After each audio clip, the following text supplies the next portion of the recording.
Mənim üçün dəyərlisiniz, əzizsiniz. Mən sizin barışığınıza yalnız sevinə bilərəm.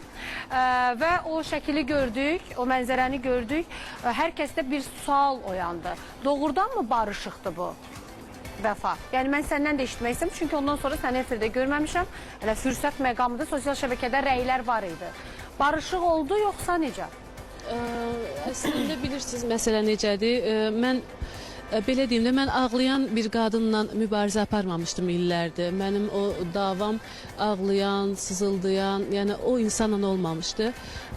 Mənim dava apardığım insan qol gücünü göstərən, həqiqətən də zamanında çox vaxtlarda da gücünü gördüyüm yəni bir insan idi. Biz onu hər zaman güclü görmüşük. Bəli. Nə bilim, bu insanla mübarizəm, yəni bizim illərdir, yəni olub. Mən çünki yeni başlamışdım, mən bu sənətdə çox yeni idim, təzə idim, dostlarım yox idi, ətrafım yox idi, bu qədər populyarlığım yox idi və o gücsüz halımla mən bilmirim, gözləmirdim gələcəyini, düzdür, deyirdi gələcəm, amma sonra bizim rəfiqəmiz Kolu xanımın, mənim bacım, əzizim, doğmam, onun mağazasına məsələni bağladıq və artıq bir-birimizə o, belə deyək də, nələrdən ki bir-birimizdən qıcıqlanırdıq, çıxırdıq ağzımızdan bir söz çıxırdı. Yəni bu şeyləri sonlandırdıq, nöqtələdik. Yəni dəqiq sonlandı. Bəli. Yəni yeni bir hadisə olmayana qədər mən tərəfdən sonlandırdım. Yəni Vəfa deyir ki, mən sonlandırdım mən tərəfdən.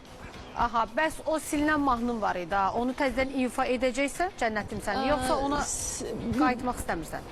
Qayıtmaq istəmədim ora, heç o mövzunu da, yəni bir dəfə sual verdim, niyə sildirdin də, yəni çünki o mənim içimdə, mənim əziyyətim idi, mənim zəhmətim idi, məni belə deyək də el içində, cəmaatın içində o vurmaq idi, sındırmaq, əzmək, bu şeylər idi.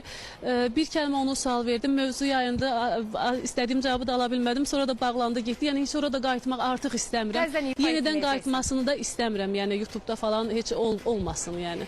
Olmasın, birazdan danışalım.